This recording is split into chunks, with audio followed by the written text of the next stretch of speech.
नमस्कार, स्वागत है आपका। मैं हूं आपके साथ सुमित गुप्ता। आप देख रहे हैं मारो राजस्थान। बुलेटिन की शुरुआत में खबर पाकिस्तान के सियासी हलकों से। पाकिस्तान में सबसे बड़ी सियासी हलचल, पाक संसद की कार्यवाही जारी है और अविश्वास प्रस्ताव खारिज हो गया है। जो अब तक अटकलें लगाई जा रही थी कि इमरान खान की घर वापसी होगी, वो घर वापसी फिलहाल रुक गई है। पीएम बने रहेंगे इमरान खान, अविश्वास प्रस्ताव खारिज। बड़ी खबर इस वक्त की, प्रधानमंत्री इमरान खान प्रधानमंत्री। तो पाकिस्तान में ये भी इतिहास ही होगा कि कोई प्रधानमंत्री 5 साल का कार्यकाल अपना पूरा करेगा और इमरान खान शायद ये इतिहास रचने वाले हैं। बढ़ते अगली खबर की ओर, करौली हिंसा पर बात कर लेते हैं। अपडेट दे देते हैं आपको। करौली हिंसा से जुड़ी जांच के लिए एसआईटी गठित की गई है। अब एएसपी किशोर बुटोलिया के नेतृत्व में एसआईटी का गठन हुआ है। एसआईटी मामले की जांच कर रही है। अब तक 13 लोगों को गिरफ्तार किया गया है। नुकसान का पूरा सर्वे होगा। हिंडौन सिटी में फ्लैग मार्च भी निकाला गया। आज रात 12:30 पर कर्फ्यू, आज रात 12:30 तक कर्फ्यू भी रहेगा। दोपहर 3 से 5 बजे तक दूध की सप्लाई होगी। दूध और सब्जी की सप्लाई इस दौरान की जाएगी और शाम 4 बजे शांति समिति की बैठक होगी। एसआईटी अब इस पूरी घटना की जांच कर रही है। आईपीएस राहुल प्रकाश, आईपीएस मृदुल कच्छावा के नेतृत्व में शहर में हो रहे शांति बहाली के प्रयास। आईजी प्रसन्न कुमार खमेसरा अब इस पूरे मामले की निगरानी कर रहे हैं। कलेक्टर राजेंद्र सिंह शेखावत और संभागीय आयुक्त आलोक रंजन शांति बहाली के लिए प्रयासरत हैं।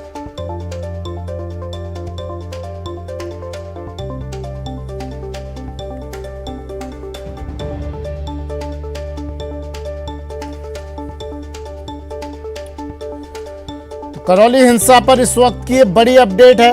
अब इस मामले की गंभीरता को देखते हुए एसआईटी गठित कर दी गई है। एएसपी किशोर बुटोलिया के नेतृत्व में इस एसआईटी का गठन किया गया है। पूरे मामले की जांच एसआईटी कर रही है। 13 लोगों को अब तक गिरफ्तार किया गया है। सर, अब जो है क्या हालात हैं यहाँ करौली में? लगातार उच्चतम स्तर से मॉनिटरिंग चल रही है। डीजीपी साहब स्वयं यहाँ की जानकारी लेते हुए हमें मार्गदर्शन दे रहे हैं। एडी साहब लॉ एंड ऑर्डर हवा सिंह घुमरिया सर का भी लगातार पूरी रात और मॉर्निंग से उनका मार्गदर्शन मिल रहा है, कांटेक्ट है, सारी चीज़ों को हम ब्रीफ कर रहे हैं। यहाँ पे खुद संजीव नाजरी सर पधारे हुए, एडी साहब, हमारे यहाँ आईजी रेंज जो हैं वो हैं, भरत लाल जी हैं, पहले यहाँ एसपी रह चुके हैं मृदुल कच्छावा जी, वो आए हुए हैं, शैलेंद्र अभी हैं यहाँ पे। तो सब लोग यहाँ पे लगातार फील्ड में हैं। रात में भी लगभग सुबह 4 बजे तक सभी लोग यहाँ पर राउंड ले रहे थे और प्रशासन के साथ भी लगातार कलेक्टर साहब से और जो भरतपुर कलेक्टर साहब पधारे हैं उनसे हमारी बात चल रही है। जहाँ पे आगजनी अंतिम चरण पे थी उसको भी पूरी तरीके से बुझाने की कवायद चल रही है। कुछ बिल्डिंग्स ऐसे थे जहाँ की लग रहा था कि कुछ उनके गिरने की संभावना है, तो उसको लेकर के भी रणनीति तय की जा रही है और पीडब्ल्यूडी के अधिकारियों ने मौका मुआयना कर लिया है। उसके अलावा आमतौर पे यहाँ पर परस्पर सद्भाव का माहौल है। जो घटना हुई दुर्भाग्यपूर्ण थी, लेकिन अब लोग इस बात को जानते हैं कि इस चीज़ को आगे लेकर के हमें जाना है सद्भावपूर्ण तरीके से, आपसी भाईचारे के साथ। पुलिस की जो यहाँ मौजूदगी है उसको लेकर के मैं आश्वस्त कर सकता हूँ कि अब कोई भी डरने वाली बात नहीं है, कोई भी घबराने वाली बात नहीं है। सबकी सुरक्षा पूरी तरीके से सुनिश्चित की जाएगी। एक बात सामने आ रही कि एसआईटी का जो है गठन किया गया है, उसमें कौन होंगे, क्या वह काम करेगी? एक्चुअली जो इसका घटना घटी उसकी जांच भी बहुत महत्वपूर्ण होगी। उसके लिए साक्ष्य भी एकत्रित करने हैं, उसमें कुछ जब्तियां भी होंगी, गिरफ्तारियां भी होंगी। उसको लेकर के एसआईटी अलग से गठित की गई है, जो कि वहाँ पे आईजी साहब प्रसन्न खमेसरा जी से और जो एसपी साहब से बात हुई थी। और उसके अंतर्गत किशोर बुटोलिया जी जो हैं अभी वो एडिशनल एसपी इसको लीड कर रहे हैं, जो कि समस्त जो घटना स्थल है उनका नक्शा मौका बना लेंगे, उसका पंचनामा बना लेंगे, फोटोग्राफी वीडियोग्राफी हो जाएगी और जो आवश्यक जब्तियां हैं गिरफ्तारियां वो होंगी। वो चूंकि लॉ एंड ऑर्डर की प्रक्रिया से अलग रहेंगे तो पूरी तरीके से इन्वेस्टिगेशन को डेडिकेट हो सकेंगे। अब है बात आ रही है कर्फ्यू की। कर्फ्यू कब तक रहेगा? इंटरनेट जो बंदी है उसके बारे में कोई निर्णय लिया गया? कर्फ्यू की जो स्थिति है उसका एक बार अभी हम सभी लोगों ने बैठ करके यहाँ कलेक्ट्रेट में चर्चा करी कि उसको लेके आगे कैसे बढ़ना है। अभी फिलहाल कर्फ्यू जारी है अग्रिम आदेशों तक, और जो आवश्यक वस्तुएं हैं जो कि लोगों तक पहुंचनी चाहिए उसको लेकर के ये तय किया गया है कि कुछ जो वेंडर्स हैं जो कि थड़ी पे ठेले पे सामान को गलियों में बेचते हैं उनको परमिशन दी जाएगी। उसके साथ पुलिस की टीम भी हम लोग डिप्लॉय करेंगे और जो दिया गया समय होगा सुबह शाम का, उसमें जाकर के लोगों तक दूध, फल, सब्जी और बाकी आवश्यक सामान पहुंचाए जाएंगे। सर एक बात ये, कितना नुकसान जो हिंसाग्रस्त जो इलाकों में हुआ है यहाँ पर, उसको लेकर के जैसा मैंने आपको बताया कि एनालिसिस कर रहे हैं हम लोग और उसका पूरी तरीके से डॉक्यूमेंटेशन भी कर रहे हैं। वो कंप्लीट होने के बाद बताने की स्थिति होगी। एक बात ये कि जो ये पूरी घटना जो हुई है, हिंसा जो हुई है, इसका कारण क्या सामने आया है? कितने लोगों की इसमें गिरफ्तारियां हुई है? कोई क्या इसमें मुकदमे दर्ज हुए हैं? कारण जो है वो अनुसंधान के पहले कह पाना थोड़ा मुश्किल होगा। कई लोगों को डिटेन किया गया था, उनसे पूछताछ की गई थी, मुकदमा पुलिस की तरफ से दर्ज किया गया है और जो नामजद लोग हैं उनमें से लगभग दर्जन भर लोगों को राउंड अप किया गया जिनकी गिरफ्तारी की जा रही है। तो ये है राहुल प्रकाश जो डीआईजी हैं और इस पूरे करौली जो हिंसा वाले जो मामले में है, यहाँ पर उन्होंने कमान संभाल रखी है। उनका कहना है कि जनता जो है सुरक्षित है, पुलिस उनके साथ में है, डरने की कोई जरूरत नहीं है। जो पूरा जो हिंसा जो है उसको कंट्रोल में कर लिया गया है। कैमरा पर्सन यासीन के साथ विष्णु शर्मा, न्यूज़ 18 राजस्थान, जयपुर। फिर से बात कर लेते हैं। करौली में मचे कोहराम की अब एसआईटी गठित कर दी गई है जो इस पूरे मामले की जांच करेगी। आईजी ने क्या कुछ कहा वो भी आपको सुना देते हैं। सर जो हिंसा है, कितने वाहनों को क्षतिग्रस्त हुए हैं, कितने हिंसा, क्या क्या नुकसान हुआ होगा सर? ये नुकसान का भी आकलन किया जा रहा है। कोई राउंड अप किया गया? कितने लोगों को राउंड अप किया गया? मुकदमा क्या दर्ज हुआ है सर? करीब 2.5 दर्जन लोगों को राउंड अप किया गया है। उसमें कुछ लोगों को मुकदमे में भी अरेस्ट किया जा रहा है। एक बात और आ रही है सर कि जो ये बोर्ड के जो एग्जाम चल रहे हैं, उसके अलावा जो खाने पीने की जो वस्तुएं हैं, उसको लेकर कोई रिलीफ दी जाएगी? अभी फिलहाल कर्फ्यू का पूरी पालना करवाई जा रही है। ये सब चीज बाद में देखी जाएगी। 13 लोगों को गिरफ्तार अब तक किया गया है, लेकिन ये कौन है ये 13 लोग, क्या कार्रवाई की जाएगी? क्योंकि सवाल ये भी उठ रहा है कि भाई जब ये हिंसा हुई थी, उपद्रव हुआ था, तो उपद्रवियों ने, विष्णु मेरे सहयोगी हमारे साथ जुड़ गए हैं। विष्णु, अपडेट क्या है आपके पास? देखिए, अपडेट अब तक यही है कि जो जिला कलेक्टर, जो करौली के जिला कलेक्टर हैं आर एस शेखावत और जिला एसपी शैलेंद्र सिंह इंदोलिया, ये जो है इस कर्फ्यूग्रस्त जो एरिया का जो है लगातार वहाँ जायजा ले रहे हैं, वहाँ पे मॉनिटरिंग कर रहे हैं, वहाँ पे गश्त कर रहे हैं। उनके साथ ही डीआईजी राहुल प्रकाश भी हैं। और अभी जो अपडेट है वो ये है कि जिस जगह हम यहाँ खड़े हैं, हटवाड़ा रोड बाजार में, वहाँ पर आग जो है बिल्कुल पूरी तरह से बुझ चुकी है, लेकिन जो धुआं है वो हिंसा के जो निशानों को बता रहा है। अभी भी मकानों से जो है वो धुआं निकल रहा है। और जो एसपी ने जो हमारी जो बातचीत हुई, उन्होंने कहा कि पूरे इलाके को 15 जो जोन में बांटा गया है। जो हिंसाग्रस्त जो इलाका है उसको 15 जोन में बांटा गया है। ये आपके लिए बड़ी खबर है और ये बड़ा अपडेट भी है हमारे पाठकों के लिए कि पूरा जो इलाका है, हिंसाग्रस्त इलाका है, उसको 15 क्षेत्रों में बांटा गया है। उसको संवेदनशीलता के हिसाब से देखा गया है, यानी किस इलाके में कितनी हिंसा हुई है और उसको कितना जोन में बांटा जा सकता है। इस तरह से वहां पर पुलिस का जो है डिप्लॉयमेंट किया गया है, पहली बात। दूसरी बात यह है कि अभी शाम को 4 बजे सीएलजी की जो मीटिंग होगी, शांति समिति के सदस्यों की मीटिंग होगी, उसके बाद आगे की जो है गाइडलाइन, जो रूपरेखा है वो तैयार की जाएगी। दोनों समुदाय के जो लोग हैं, जो उनके प्रबुद्ध लोग हैं, उनको बुलाया जाएगा जिला कलेक्ट्रेट में, उनके साथ मीटिंग होगी, बातचीत होगी और शांति बहाल कैसे की जाए जल्द से जल्द, इसके ऊपर चर्चा होगी। तो लगातार अभी तक की अपडेट यही है कि शांति समिति की बैठक होगी 4 बजे। जिला कलेक्टर, एसपी और बाकी जो अधिकारी हैं वो हिंसाग्रस्त इलाकों में जो है दौरा कर रहे हैं। इसके अलावा 15 जोन में हिंसाग्रस्त इलाकों को बांटा गया है। मकानों से धुआं भले ही निकल रहा है, लेकिन जो है आग पूरी तरह से बुझ चुकी है। और जी विष्णु, हिंसा के निशान आप कितना भी रंग रोगन करवा लीजिए, निशान नहीं जाएंगे। लोगों के जहन से, लोगों के दिल दिमाग से ये निशान कभी नहीं जाने वाले। और इस निशान को लगाने वाले वो नाम चिन्हित किए गए।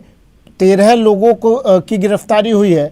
कौन ये 13 लोग हैं? सवाल इसलिए पूछ रहा हूँ विष्णु मैं आपसे, क्योंकि सुबह मेरी धर्मेंद्र से बात हो रही थी, जो हमारे करौली संवाददाता हैं। वो कह रहे थे जब ये हिंसा हुई उस वक्त इन लोगों ने चेहरे पर चेहरा कवर किया हुआ था, चेहरा पूरी तरह से ढका हुआ था। ये 13 लोग कौन हैं, किस तरह इनकी पहचान हुई? देखिए, इसके बारे में जो एसपी जो शैलेंद्र सिंह इंदोलिया है, उनका ये कहना है कि वीडियोग्राफी जो है पुलिस करवा रही थी। पुलिस का जो बल था वो लगातार रैली के साथ में चल रहा था और उसी रैली में जो लगातार जो वीडियो वायरल हुए, हिंसा के बाद जो वीडियो सोशल मीडिया पे वायरल हुए, जो वीडियोग्राफी पुलिस करवा रही थी, उसी के आधार पर पुलिस ने जो है संदिग्धों को पकड़ा। उनमें करीब 30 से ज्यादा संदिग्ध लोगों को पकड़ा गया। उसके बाद उन्हें आइडेंटिफाई किया गया कि कौन इस हिंसा में शामिल था। यानी शुरुआत में पुलिस ने करीब 30 से 40 लोगों को जो है राउंड अप किया गया, लेकिन उसके बाद देर रात जो पूछताछ हुई उसके बाद आइडेंटिफाई किया गया उन लोगों के खिलाफ मुकदमा दर्ज हुआ, 13 लोगों को नामजद किया गया, लेकिन वो लोग कौन हैं उसके बारे में अभी तक कोई खुलासा पुलिस ने नहीं किया है। फिलहाल अगर मैं इस शहर की यदि बात करूं, चूंकि आज हम जयपुर से आकर यहाँ पर रिपोर्टिंग कर रहे हैं करौली में, मैं जब इस हटवाड़ा रोड जो बाजार में खड़ा हूँ तो मैं यहाँ देख पा रहा हूँ कि यहाँ पर अगर जावेद कंगन स्टोर है उसी के बगल में हनुमान मिष्ठान भंडार है। यदि यहाँ पर राधा रानी बैंगल्स है तो वही बगल में ही मुख्यमंत्री भी गंभीर नजर आ रहे हैं विष्णु इस पूरे मामले को लेकर। मुख्यमंत्री अशोक गहलोत जयपुर लौट आए हैं, लॉ एंड ऑर्डर को लेकर अब बैठक होगी यहाँ पर सीएमआर में, कुछ देर बाद ये बैठक शुरू होगी। बड़ी खबर मिल रही है हमें, करौली मामले पर चर्चा इस बैठक में हो सकती है, पुलिस के अधिकारियों से चर्चा कर सकते हैं, करौली मामले पर जानकारी लेंगे। विष्णु मुख्यमंत्री गंभीर नजर आ रहे हैं, लेकिन मुख्यमंत्री तो संवेदनशील रहते हैं विष्णु हर मामले को लेकर, लेकिन ये संवेदनशीलता स्थानीय प्रशासन में वहाँ की लोकल बॉडीज में अगर दिखाई देता तो शायद ये तस्वीर हमें दिखाई ना देती। विष्णु मैं आ रहा हूँ आपके पास, दिनेश। बिल्कुल सुमित, देखिए महत्वपूर्ण बैठक होने वाली है। जिस तरह से घटना हुई है करौली में लेकर, तो उसे लेकर गंभीरता है और मुख्यमंत्री लौटे हैं आज ही बाड़मेर से और आते ही जो है वो गृह विभाग और पुलिस अधिकारियों के साथ ये बैठक बुलाई है। कुछ ही देर में ये बैठक शुरू हो जाएगी और इसमें खासतौर से जो चर्चा होगी करौली मामले को लेकर, इसके साथ ही ब्यावर में भी आज कुछ इसी तरह का एक मामला सामने आया है। हालांकि वो घटना जो है उसे समय रहते जो है वो सुलझा लिया गया, लेकिन इस तरह की जो घटनाएं हो रही है उसे लेकर गंभीरता है और मुख्यमंत्री ने खुद ये बात कही कि इस तरह की घटनाओं में जो भी दोषी होंगे उन्हें बख्शा नहीं जाएगा और जो भी दोषी होगा उन पर कड़ी कार्रवाई होगी। तो ये बैठक जो है बुलाई गई है और खासतौर से उन्होंने ये कहा कि जाति धर्म के नाम पर एक तरीके से भड़काने की कोशिश हो रही है और राजनीति के चलते इस तरह की घटनाएं सामने आती है जो उचित नहीं है। तो बैठक जो होने वाली है इसमें कुछ निर्णय भी जो है वो लिए जा सकते हैं। करौली घटना को लेकर सख्त निर्देश जो है वो मुख्यमंत्री की ओर से दिए जाएंगे गृह विभाग और पुलिस विभाग के अधिकारियों को। तो कुछ ही देर में ये बैठक शुरू होगी जिसमें करौली घटना जो है उसे लेकर मंथन जो है होगा। जी देखिए दिनेश, आप कह रहे हैं इस घटना को लेकर मंथन किया जाएगा, कार्रवाई को लेकर बात की जाएगी इस बैठक में, क्या इस पर भी बात होगी कि भैया इस तरह की घटनाएं हो ही ना, धरातल पर नजर ही ना आए इस तरह की घटनाएं, उसके लिए क्या प्रयास किए जाएं? क्यों दो समुदायों के बीच मनमुटाव हो रहा है? क्यों यहाँ पर इस तरह की तस्वीर सामने आई? क्यों नहीं लोकल इंटेलिजेंस यूनिट को इस बात की कानो कान खबर तक लग पाई? इस हिंसा को के शुरू होने से पहले ही इसे रोक लिया जाता। क्यों नहीं हिंसा शुरू होने के बाद घंटों बाद तक इस हिंसा पर काबू नहीं पाया जा सका? इस पर भी मंथन किया जाना चाहिए। दिनेश, देखिए तमाम मुद्दे जो आपने कहे इन सभी मुद्दों को लेकर चर्चा होगी और इस तरह की घटनाएं नहीं हो, इस पर जो है वो खास फोकस रहता है। कोई भी राज्य सरकार हो वो कोशिश करती है कि इस तरह की घटनाएं नहीं हो, क्योंकि इस तरह की घटनाएं अगर किसी भी जगह से शुरू होती है तो उसका प्रभाव जो है वो एक बड़े स्तर पर पड़ता है और दूसरे इलाकों में भी इस तरह की घटनाएं होने की आशंकाएं रहती है। लेकिन समय रहते जो है वो ऐसी घटनाओं पर काबू पाया जाए, ये कोशिश जो है वो राज्य सरकारों की होती है और साथ ही एक सख्त संदेश दिया जाए ताकि भविष्य में इस तरह की घटनाएं नहीं हो। तो इसी को लेकर आज ये बैठक बुलाई गई है और खासतौर से ये कहा गया है मुख्यमंत्री की ओर से कि धर्म के नाम पर जो ध्रुवीकरण की कोशिश होती है उसके चलते जो इस तरह की घटनाएं सामने आती है ये बहुत दुर्भाग्यपूर्ण है और इस तरह की घटनाओं पर लगाम लगाना बहुत जरूरी है। तो आज ये देखने वाली बात होगी कि बैठक में किस तरह के निर्णय लिए जाते हैं और किस तरह की कार्रवाई के निर्देश मुख्यमंत्री देते हैं इस पूरे मामले में। धौलपुर मामले में हमने देखा दिनेश, मुख्यमंत्री ने कई पुलिस वालों पर कार्रवाई कर दी, कईयों को सस्पेंड कर दिया। क्या इस मामले पर भी कुछ कार्रवाई होने की संभावना है लापरवाह पुलिसकर्मियों पर? बिल्कुल, देखिए कानून व्यवस्था से जुड़े जिस तरह के मसले लगातार सामने आ रहे हैं प्रदेश में, उससे लेकर चिंता तो है। राज्य सरकार भी चिंतित है और पिछले दिनों भी हमने देखा था कि लगातार 3 दिन तक मुख्यमंत्री ने कानून व्यवस्था को लेकर समीक्षाएं की थी, चाहे वो रेंज आईजी हो, पुलिस अधीक्षक हो या मुख्यालय स्तर के जो अधिकारी हो, उनके साथ लगातार 3 दिन तक मंथन चला था। और 2 जो घटनाएं हुई, धौलपुर और लालसोट की जो घटनाएं हुई, उन दोनों मामलों में सख्त संदेश दिया गया, कड़ी कार्रवाई की गई जो भी जिम्मेदार अधिकारी थे उनके खिलाफ। और अब करौली मामले में भी इसी तरह का संदेश देने की कवायद है। संभावना यही जताई जा रही है कि ये जो बैठक होगी इसमें कोई ना कोई कड़ा निर्णय उठाने का जो है वो निर्णय हो सकता है और देखने को मिलेगा कि एक कड़ी कार्रवाई जो है इस पूरे मामले में भी सामने आएगी और जो दोषी हैं उन पर कड़ी कार्रवाई राज्य सरकार की ओर से होगी। ठीक है, शुक्रिया दिनेश तमाम जानकारी के लिए। विष्णु आपका भी शुक्रिया तमाम जानकारी के लिए। तो लॉ एंड ऑर्डर को लेकर मुख्यमंत्री की अहम बैठक होने जा रही है। करौली मामले पर मुख्यमंत्री जानकारी लेंगे। लॉ एंड ऑर्डर को लेकर मुख्यमंत्री की बैठक।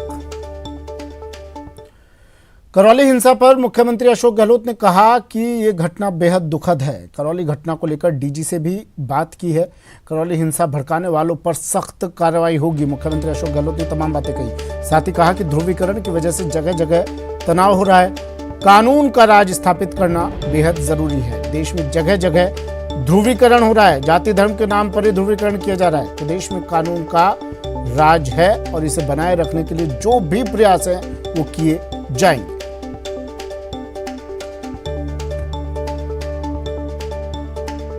करौली के अंदर जिस प्रकार से घटना हुई है, मैंने अभी सुबह भी बात की डीजी से, उनको मैंने कहा कि जिन्होंने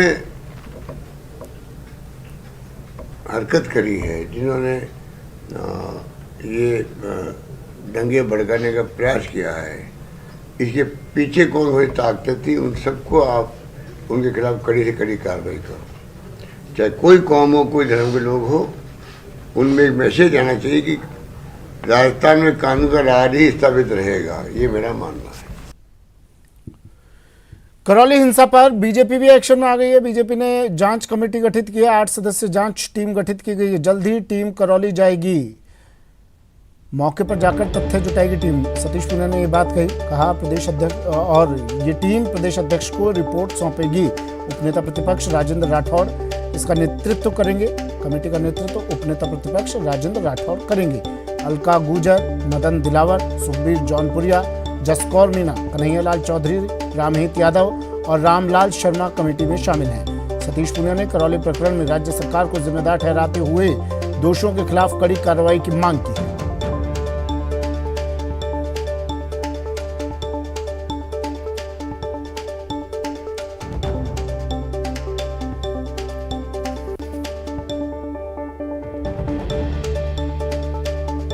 पर बाइक रैली के ऊपर जिस तरीके से पूर्व नियोजित हमला हुआ और उसमें कई लोगों को घायल होना पड़ा, आगजनी हुई, पथराव हुआ, ऐसा लगता है कि इतनी देर तक अपराधियों को पकड़ में नहीं आना ये कांग्रेस पार्टी के सीधे सीधे अपराधियों को संरक्षण और उसकी तुष्टीकरण की परिणाम है। मैंने पुलिस महानिदेशक से बात की है और उनको कहा है कि यदि इकबाल बचा हो तो अपराधियों को तुरंत गिरफ्तार करें और ऐसी कार्रवाई करें कि भविष्य में इस तरह की घटनाएं नहीं हो। वहीं करौली हिंसा पर केंद्रीय मंत्री गजेंद्र सिंह शेखावत ने कहा, उन्होंने बयान दिया कि सरकार प्रदेश में कानून व्यवस्था में पूरी तरह फेल हो चुकी है। उन्होंने कहा कि राजस्थान की सरकार तुष्टीकरण की नीति पर काम कर रही है और कानून व्यवस्था में पूरी तरह से विफल हुई है। इस घटना की जांच की जानी चाहिए, अपराधियों को सजा मिलनी चाहिए, साथ ही अपराधियों को संरक्षण देने वालों का भी खुलासा होना चाहिए। और राजस्थान की सरकार जिस तरह से लॉ एंड ऑर्डर के हर एक एस्पेक्ट में पूरी तरह से विफल हुई है। राजस्थान जिस तरह से, राजस्थान का शांत हिस्सा जिस तरह से इस तरह के उपद्रवों के से पीड़ित है, राजस्थान की महिलाएं जिस तरह से उनके विरुद्ध होने वाले अत्याचार, अपमान और अपराधों से पीड़ित हैं, राजस्थान में जिस तरह से अपराधी बेखौफ हो गए, राजस्थान में पुलिस का मनोबल पूरी तरह से गिर गया है। ऐसी परिस्थिति में जब राजस्थान के पुलिस भी राजनीतिक दबाव में आकर के और जो है गलत को सही और सही को गलत करने के लिए काम कर रही है, ये निश्चित रूप से राजस्थान के लोगों के लिए चिंता का विषय है और राजस्थान के लोगों में इसे लेकर के वर्तमान सरकार और सरकार के मुखिया के प्रति भारी आक्रोश है।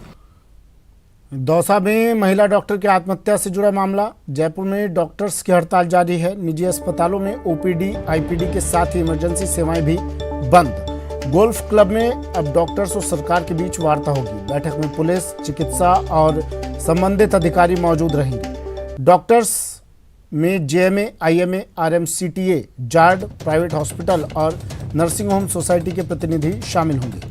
बैठक के बाद चिकित्सकों के आंदोलन के आगे की रणनीति तय होगी।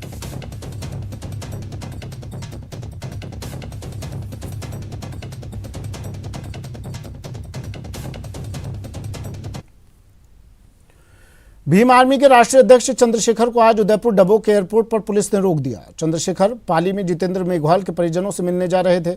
इसके साथ ही राष्ट्रीय अध्यक्ष जयंत चौधरी को भी रोक दिया गया। तो वहीं इस सूचना पर भीम आर्मी के कार्यकर्ताओं ने एयरपोर्ट के बाहर प्रदर्शन किया।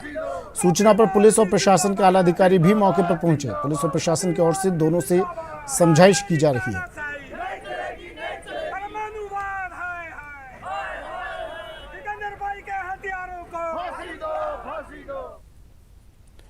वहीं पाली में धारा 144 लागू कर दी गई है। भीमसेना के चंद्रशेखर का प्रस्तावित धरना, शहर में भारी सुरक्षा बल तैनात है। जितेंद्र पाल मेघवाल की हत्या के विरोध में ये धरना प्रदर्शन था। अब इसे लेकर प्रशासन सख्त है। हर वाहन की जांच हो रही है। हत्या के विरोध में धरना किया जाना था। भीमसेना के चंद्रशेखर का प्रस्तावित धरना और पाली में धारा 144 लागू, भारी सुरक्षा बल तैनात है। यहाँ पर जितेंद्र पाल मेघवाल की हत्या के विरोध में ये धरना दिया जाना था। धरना प्रदर्शन को लेकर प्रशासन भी पूरी तरह से सख्त नजर आ रहा है। वक्त एक ब्रेक का है, जल्द हाजिर होंगे। ब्रेक के बाद स्वागत है आपका। आज से अकीदत का महीना रमज़ान शुरू हो गया है। रहमतों और बरकतों का पवित्र और मुबारक महीना रमज़ान अपने साथ अलग ही रौनकें लेकर आता है। माह रमज़ान को लेकर इन दिनों राजधानी में काफ़ी रौनकें देखी जा रही हैं। सभी लोग रमज़ान की शुरुआत के साथ ही इबादत में जुट गए हैं। मस्जिदों में साफ़ सफाई और सजावटों का काम पूरा कर दिया गया है। लोग सहरी और इफ्तार के सामान की खरीदारी भी कर चुके हैं। आज पहले रोज़े की सहरी की गई और आज शाम पहले रोज़े का इफ्तार होगा। राजस्थान में एक और भीषण गर्मी का दौर जारी है। दूसरी ओर रोज़ेदारों की इबादत की अग्नि परीक्षा भी होगी, क्योंकि 40 से 45 डिग्री तापमान में रोज़े रखे जा रहे हैं। आगे आ जाइए माशाअल्लाह।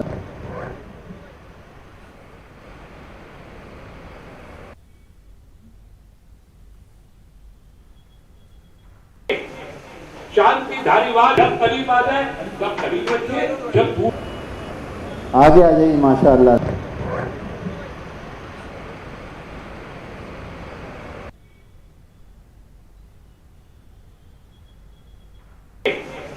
शांति धारीवाल जब करीब आ जाए तब करीब रखिए। जब आगे आ जाइए माशाअल्लाह।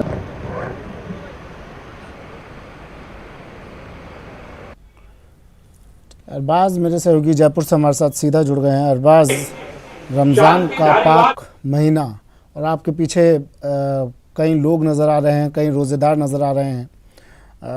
बात कीजिए इनसे, किस तरह से कर रहे हैं ये, किस तरह से इबादत में जुटे हुए हैं। सवाल ये भी पूछिएगा जो हम बात कर रहे हैं। देखिए, सूर्यदेव काफ़ी प्रसन्न है, मौसम तल्खी दिखा रहा है और इस मौसम में रोज़ा रखना कितना मुश्किल हो रहा है।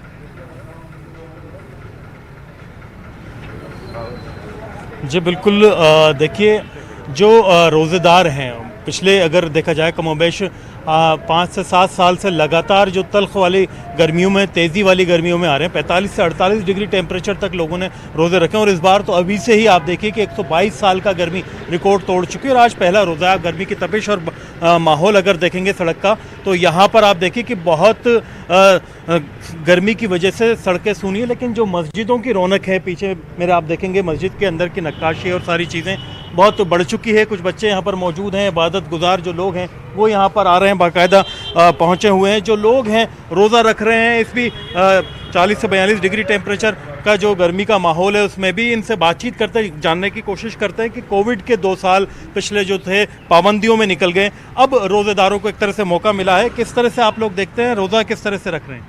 रोज़ा रख रहे हैं जैसे हर साल रखते हुए हैं, थोड़ा गर्मी की हिसाब में फिर भी अच्छा रख रहे हैं। तलखी है अभी इस बार 2 साल के बाद में एक तरह से पाबंदियां खत्म हुई हैं, कैसे इबादतों में अब थोड़ी आसानी हो रही है? जी, इबादतों में आसानी है, गर्मी की दबी से, मगर अल्लाह और अल्लाह के रसूल का फर्माबरदारी हम करते हैं और उनकी बातों को मानते हैं। हमारी इंसानियत को मानते हैं, जितने भी हमारे भाईचारा मोहब्बत है इसको मानते हैं। सहरी वगैरह, इफ्तार वगैरह की तैयारी? हाँ, पूरी सहरी इफ्तार की तैयारी है, सारे महलों में होती है।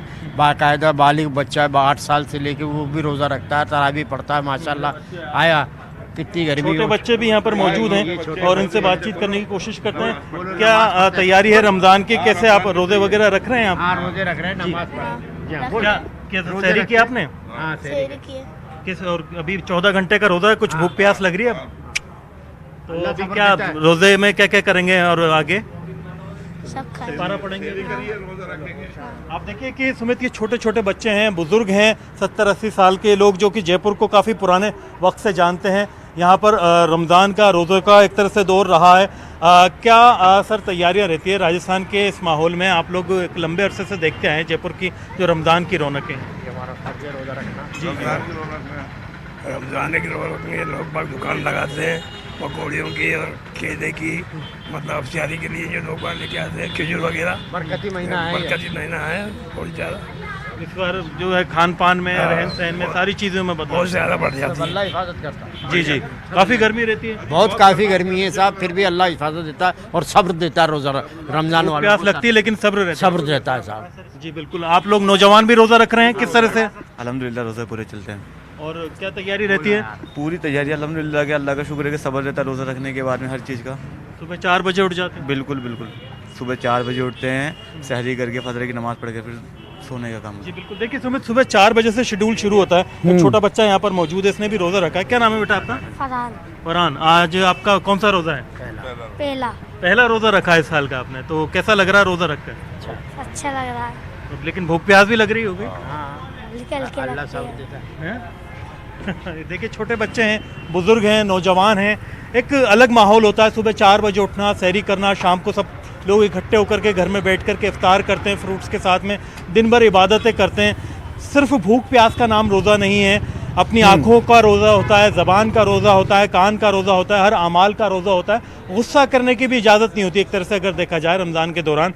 और ये जो रहमतों का, बरकतों का महीना, जो पूरी तरह से इबादतों में मशगूल रहने का महीना है, इस दौरान पूरी कोशिश ये की जाती है गरीबों की, ज़रूरतमंदों की जो ज़कात दे करके जो है मदद की जाए, क्योंकि जो 40वां हिस्सा है 2.5% अपनी आमदनी का, वो बहुत ज़रूरी होता है दान करना, कि आप साल भर में ज़रूरतमंदों को, लोगों को ज़कात दें, ताकि उन लोगों की भी मदद हो सके जो कि ये उम्मीद करते हैं कि जो मालदार लोग हैं, समाज के ऐसे लोग हैं, जिम्मेदार लोग, वो उनकी मदद करें। क्योंकि देखिए करीब करीब देखा जाए 2.5 साल के बाद देखिए रमज़ान आपको भी मुबारक, और न्यूज़ 18 की टीम से इन तमाम रोज़ेदारों को रमज़ान मुबारक। रमज़ान का महीना शुरू हो चुका है और देखिए इस पाक महीने में अब तमाम तैयारियां कर ली गई हैं। रोज़ेदार रोज़ा रख रहे हैं, मस्जिदों में बेहद आकर्षक सजावट की गई है, इबादत में अकीदतमंद जुटे हुए हैं।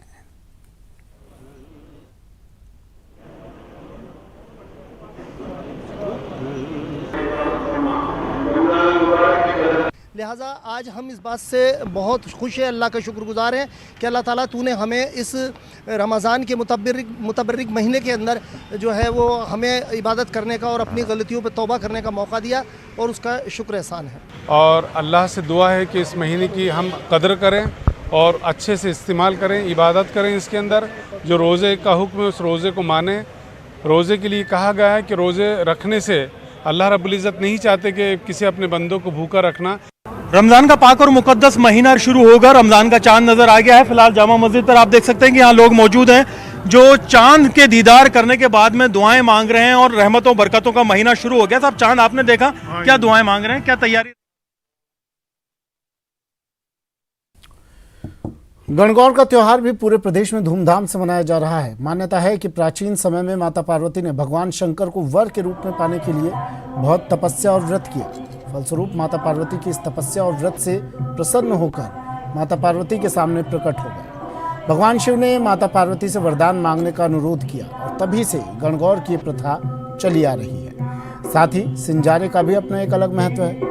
ऐसे में जब सुहागिन महिलाएं हरतालिका तीज का व्रत रखती हैं तो उनके ससुराल सिंजारा यानी कि श्रृंगार का सामान, वस्त्र, आभूषण, मेहंदी, मिठाई मायके से भेजी जाती है। इसके साथ ही इस मेहंदी लगाने का भी विशेष महत्व होता है। देखिए ईसर और गणगौर यानी कि शिव और पार्वती का रूप है, और शिव और पार्वती की पूजा सुहागिन महिलाएं इसलिए करती हैं कि हमारे अखंड सौभाग्यवती के लिए, पति की लंबी उम्र के लिए, और जो अनमैरिड बच्चियां होती हैं, जो अविवाहित बच्चियां होती हैं वो अच्छा वर पाने के लिए, अपने अनुकूल वर पाने के लिए ईसर और गणगौर की पूजा की जाती है। और शिव और पार्वती की वैसे भी बहुत महिमा है और उन्हीं का स्वरूप ईसर गणगौर है।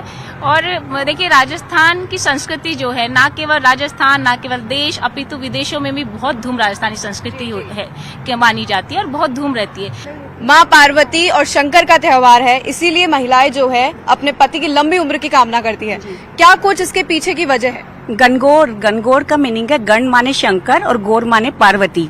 तो शंकर और पार्वती प्रेम और सौहार्द का प्रतीक त्योहार है ये। और इसीलिए 16 दिन तक पार्वती जी ने तपस्या रखी थी कि मैं उनसे वरदान मांगा था कि मुझे कुछ ऐसा वरदान दीजिए जिससे मैं इसको पूरा कर पाऊं। तो उन्होंने अपना पूरा व्रत किया और तपस्या की और 16 दिन तक पूजी जाती है। कुछ अविवाहित महिलाएं भी जो है मौजूद हैं, यानी कि जो अपने सुंदर वर पाने के लिए अभी से तैयारियां कर चुकी है। मैं आपसे जानना चाहूंगी कब से आप जो है गणगौर करती आ रही है और क्यों आप ये जो है गणगौर की रस्म निभा रही है? मैंने मेरे माँ को, दादी को, नानी को, मम्मी को जब से देखा है तो मेरे को उन्होंने यही सिखाया कि गणगौर की पूजा करते हैं हम लोग अच्छा वर पाने के लिए। तो मैं भी जब से स्टार्ट कर रखा है हम लोगों ने, हम सबको पुजाते हैं वो लोग। जी जी जी। देखिए यहाँ पे कुछ विवाहित महिलाएं मेरे साथ थी, अविवाहित महिलाएं मेरे साथ थी। विवाहित महिलाएं गणगौर इसलिए पूजा करती है क्योंकि उनके पति की लंबी उम्र की वो कामना करती है। और वहीं जो अविवाहित महिलाएं हैं वो अच्छा वर पाने के लिए गणगौर की पूजा करती है। और वहीं देखा जाए राजस्थान में हर एक त्योहार बहुत ही धूमधाम के साथ मनाया जाता है। हर एक त्योहार का अपना ही एक अलग इतिहास है, चाहे बात होली की हो, गणगौर की हो या फिर नवरात्रा की हो। इसी के साथ मैं महिमा जैन, कैमरामैन भवानी सिंह के साथ न्यूज़ 18 राजस्थान, जयपुर। आज चैत्र नवरात्र का दूसरा दिन है। आज मां ब्रह्मचारिणी की पूजा हो रही है। ब्रह्मचारिणी मां दुर्गा का दूसरा रूप है। इनकी उपासना नवरात्रि के दूसरे दिन की जाती है।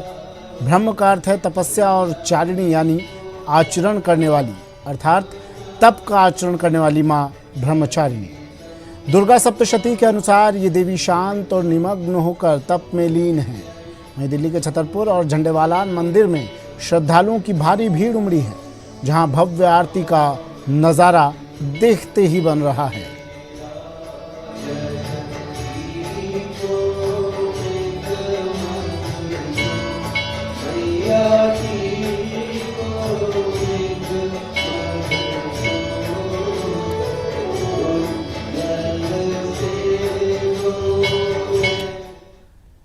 चैत्र नवरात्र का आज दूसरा दिन है। आज मां के दूसरे स्वरूप मां ब्रह्मचारिणी की पूजा अर्चना हो रही है। श्रीगंगानगर के विनोबा बस्ती के श्री दुर्गा माता मंदिर में चैत्र नवरात्र पर विशेष सजावट की गई है, जहां सुबह से ही श्रद्धालुओं के आने का सिलसिला जारी है।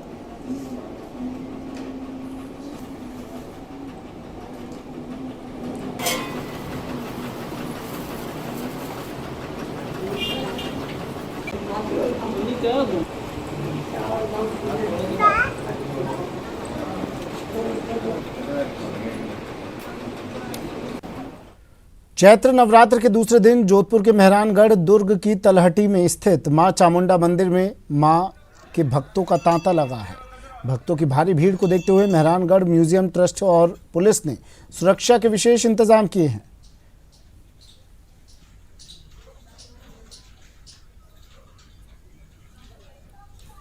जायजा लिया न्यूज़ 18 संवाददाता चंद्रशेखर व्यास ने। जोधपुर के मेहरानगढ़ दुर्ग के मां चामुंडा मंदिर के दरवाजे एक बार फिर खुल गए हैं। लगातार यहाँ पर जो श्रद्धालुओं के आने का क्रम जारी है। आप देख सकते हैं यहाँ पर जो है सुरक्षा की विशेष व्यवस्थाएं की गई है। सर, किस तरह की व्यवस्था है और 2 साल बाद एक बार फिर भीड़ उमड़ी है? सर देखो, 2 साल से 2020 और 21 में सब कुछ कोरोना की वजह से थोड़ा सा एक गैप आ गया था। उसके बाद मेहरानगढ़ में नवरात्रों में जो मेले की व्यवस्था है चामुंडा माता के, तो इसमें पुलिस की तरफ से बहुत ही माकूल व्यवस्था है। सुरक्षा व्यवस्था बहुत ही जायज़ है और माकूल व्यवस्था है। एहसान पुलिस का बहुत ही अच्छा सहयोग है और हमारी सपोर्ट की भी व्यवस्था जो है साथ चौबंद है। वहाँ से मिलना था, 2 साल से मिले नहीं, बहुत इंतजार कर रहे थे कब मंदिर खुले, कब जाए। हम तो पिछले साल आए थे, यहाँ से चले गए, बाहर से ही गए, यहाँ से चले गए भाई। हमें नीचे तक आए थे, मैं कहा माँ यहीं से मान लेना, अभी अलाउ नहीं है जाना, इसलिए हम नहीं जाना देते हैं, तो हम यहाँ से चले गए यहाँ पे और फर्स्ट लॉट में ऊपर चले गए हैं। और अभी धीरे धीरे जो मॉर्निंग से अभी अपन ऊपर आ रहे हैं, तो काफी ज्यादा यहाँ पे अभी दूसरे लोग भी रश होते हुए बढ़ रहा है भाई। म्यूजियम प्रशासन की ओर से जो लगातार जो यहाँ पर श्रद्धालु पहुंच रहे हैं उनके लिए विशेष व्यवस्थाओं के इंतजाम किए गए हैं, जिनमें चूंकि एक दुर्ग है और इसकी जो दुर्गम पहाड़ियों की जो ऊंचाई है वो पूरा करके जो है माँ चामुंडा के दर्शन करने के लिए पहुंचना पड़ता है, तो रास्ते में पानी और ठहरने की अच्छी व्यवस्था की गई है। इसके अलावा मेडिकल की व्यवस्था की गई है और सभी तरह की व्यवस्था यहाँ पर नजर आ रही है। पूरे मेहरानगढ़ दुर्ग को जो है पॉलीथीन रहित रखा गया है, जिसके चलते यहाँ पर कागज की थैली प्रसाद को जो है कन्वर्ट किया जाता है, उसके बाद जो आगे दिया जाता है। और लगातार लोगों का आने का क्रम जारी है। 2 साल बाद एक बार फिर वो पल आया जब लोग माँ चामुंडा के दर्शन करने के लिए मेहरानगढ़ दुर्ग पहुंचे और लोगों में एक विशेष उत्साह नजर आ रहा है। कैमरामैन शेर सिंह के साथ चंद्रशेखर व्यास, न्यूज़ 18 राजस्थान। और बड़ी खबर आ रही है भरतपुर से। भरतपुर में विद्युत विभाग की टीम पर हमला किया गया है। अवैध कनेक्शन काटने गई थी ये टीम और इस टीम पर ग्रामीणों ने हमला बोल दिया। जेईएन के साथ जमकर मारपीट की गई। विद्युत विभाग द्वारा चलाए जा रहे अभियान के तहत वसूली के लिए ये टीम गई थी। रुदावल थाना क्षेत्र के खेड़ा ठाकुर गांव का पूरा मामला है। जेईएन को गंभीर हालत में अस्पताल में भर्ती करवाया गया है। मामले की सूचना मिलते ही पुलिस भी मौके पर पहुंच चुकी है। बड़ी खबर भरतपुर से। विद्युत विभाग की टीम पर हमला। अवैध कनेक्शन काटने ये टीम गई थी, लेकिन इससे गुस्साए ग्रामीणों ने टीम पर हमला बोल दिया और जेईएन के साथ जमकर मारपीट की। जेईएन की हालत गंभीर, उसे अस्पताल में भर्ती करवाया गया। पुलिस की टीम सूचना मिलते ही मौके पर पहुंच चुकी है। जांच की जा रही है। रुदाल थाना क्षेत्र के खेड़ा ठाकुर गांव का ये पूरा मामला। लंबे समय से यहाँ पर अवैध कनेक्शन चल रहे थे और जब विद्युत विभाग की टीम हरकत में आई तो ग्रामीणों को नागवार गुजरा। इन्होंने विद्युत विभाग की टीम पर हमला बोल दिया, जानलेवा हमला। जेईएन के साथ मारपीट की गई, उसे अस्पताल में भर्ती करवाना पड़ा। उसको इतना पीटा, गंभीर हालत में जेईएन अस्पताल में भर्ती है। पुलिस मौके पर पहुंच चुकी है, कार्रवाई की जा रही है। भरतपुर से इस वक्त की बड़ी खबर।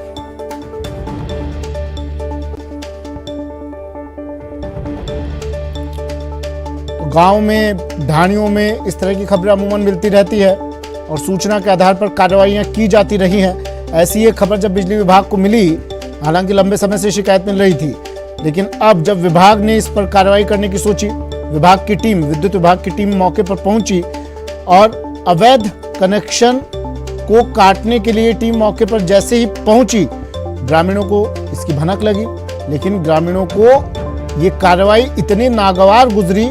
अब भीड़ का कोई चेहरा होता नहीं है, इसलिए भीड़ इकट्ठा हुई और इस टीम पर जानलेवा हमला कर दिया।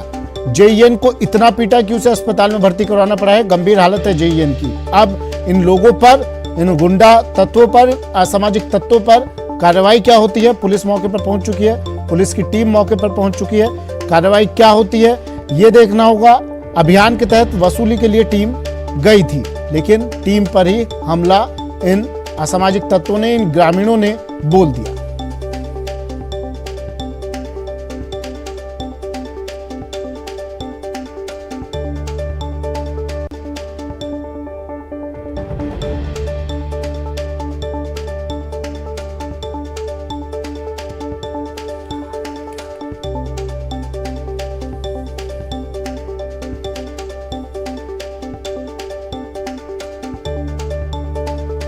दीपक मेरे सहयोगी भरतपुर से फोन लाइन पर जुड़ गए हैं।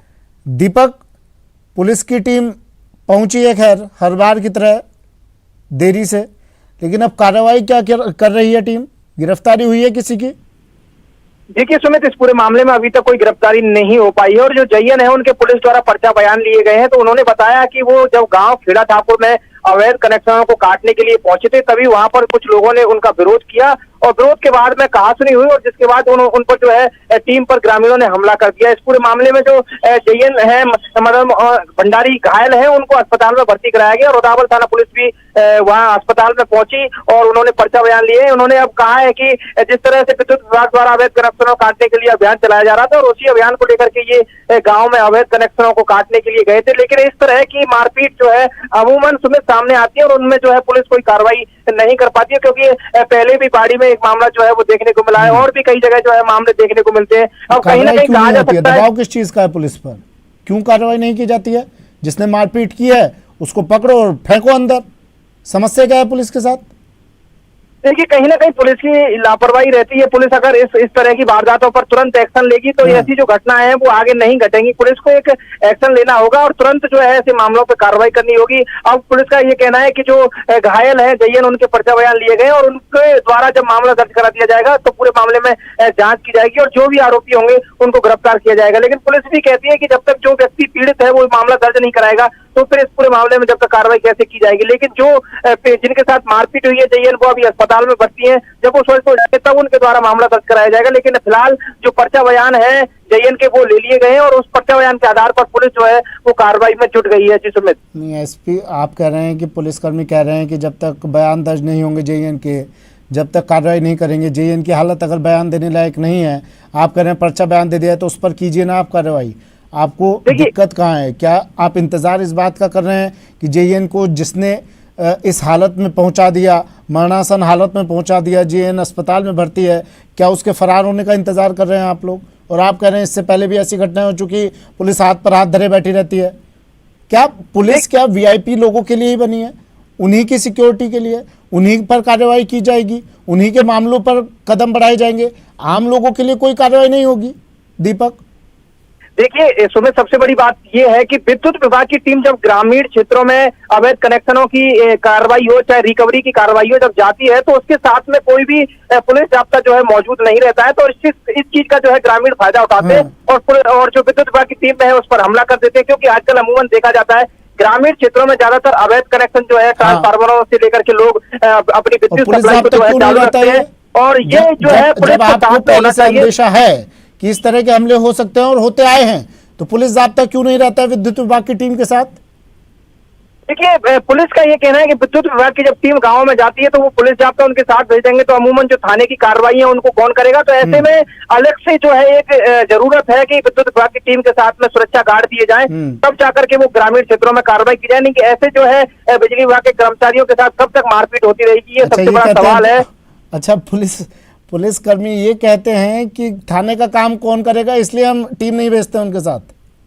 देखिए सुमित, एक और इसमें अहम चीज मैं बताना चाहूंगा, चाहे वो विद्युत विभाग की टीम हो चाहे वो खनिज विभाग की टीम हो, ज्यादातर जब वो कार्रवाई की जाती है तो थाने के जो पुलिसकर्मी या थाना अधिकारी जो रहते हैं उनका एक ही सवाल है कि हम इस कार्रवाई में चले गए, हम उस कार्रवाई में चले गए और उनके साथ नहीं जाते हैं। तो कहीं ना कहीं या तो वो कार्रवाई स्थगित हो जाती है जिसके लिए टीम को जाना होता है, या फिर अमूमन जो है जब वो कार्रवाई करने जाते हैं तो वो कार्रवाई कर नहीं पाते हैं या फिर उन पर हमला हो जाता है। ये तीन चीजों में से एक चीज जो है निकल करके आती है। ऐसे में पुलिस को कड़ा एक्शन लेना होगा और उनका साथ देना होगा, तभी जाकर के ऐसी जो वारदात है उन पर अंकुश लग सकता है। सुमित, ठीक है, इंतजार शायद किसी वीआईपी पर हमले का करती है ये टीम, क्योंकि जब तक कोई वीआईपी चेहरा इन्हें दिखाई नहीं देगा तब तक अपनी कुर्सी से लोग कदम नहीं हटाते हैं, अपने थाने से बाहर कदम नहीं हिलाते हैं। वही हाल जयपुर पुलिस का है, वही हाल अब भरतपुर पुलिस का है। ये सिर्फ एक जगह की थाना पुलिस का हाल नहीं है, पूरे सूबे में कमोबेश ऐसी ही तस्वीरें नजर आ रही है। शुक्रिया दीपक तमाम जानकारी के लिए। जेईएन के साथ मारपीट की गई, जेईएन को मरणासन हालत में अस्पताल में भर्ती करवा दिया गया और पुलिस हाथ पर हाथ धरे थाने में रोटियां तोड़ रही है। सरवन जाति जाटव खेड़ा ठाकुर की अवैध लाइन को कॉन्ट्रैक्टर के साथ उतरवाने का काम कर रहा था। तो भगवान सिंह का भाई, जिसका नाम मैं नहीं जानता, भगवान सिंह के लड़के भानु और उसके 3 लड़के थे, उनके नाम का ध्यान नहीं मुझे अभी, इतना सोधी नहीं है। कर रहा था तो एकदम अचानक आए और मारपीट चालू कर दी, जिससे मेरा हाथ टूट गया, वहीं गिर गया, बेहोश की स्थिति में छोड़ के गए।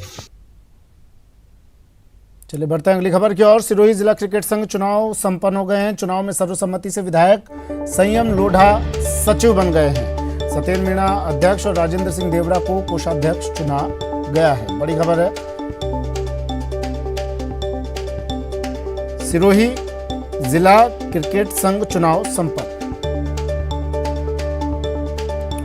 एक और बड़ी खबर है, फिर से पाकिस्तान की राजनीति से जुड़ी एक खबर आपको बता देते हैं। पाकिस्तानी राष्ट्रपति ने संसद भंग कर दी है।